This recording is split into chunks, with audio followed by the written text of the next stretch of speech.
Видеода осындай артымыздағыдай әдемі фон тұру үшін не істейміз? Яғни мен қазір әдемі үйдің ішінде, өзім қалаған үйдің ішінде отырмын деген сияқты. Осындай фонды жасап алу үшін не істейтініңізді мен видеода көрсететін боламын. Менің парақшама жазылуды ұмытпаңыз, өйткені парақшамда өте пайдалы ақпараттар бар.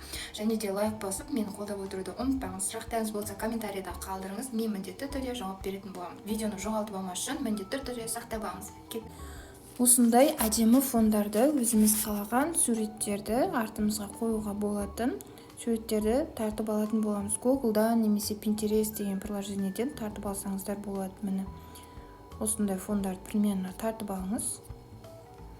Осыдан кейін TikTokқа кіреміз. TikTokқа кіргеннен кейін плюсті басып, видео басуға дайындаламыз. Яғни бірінші видеоның уақытын ауыстырып алыңыздар. Ауыстырғаннан кейін мына жерде эффект. Осы жерден эффектіні басатын боламыз. Эффекттен инструмент деген жерге кіреміз.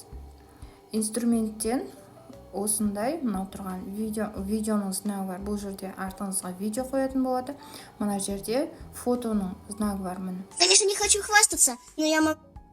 Осыны бассаңыздар, сізде артыңызға фон қоюға болатын болады.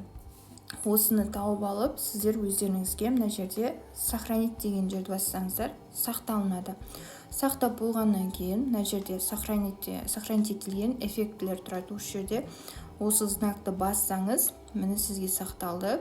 Сіз осы жерден мынау тұрған плюсті басып, өзіңіз жаңа сақтап алған, жүктеп алған, тартып алған суреттерді, фондарды артыңызға қоятын боласыз. Мен мысалы қазір мына фонды қойым кеп тұр.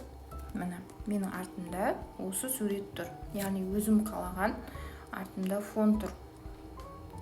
Менің үйім әдемі емес, егер мен үйімді түсіргім келмейді деген сияқты сылтауларыңыз болатын болса, осылай ауыстырсаңыздар болады.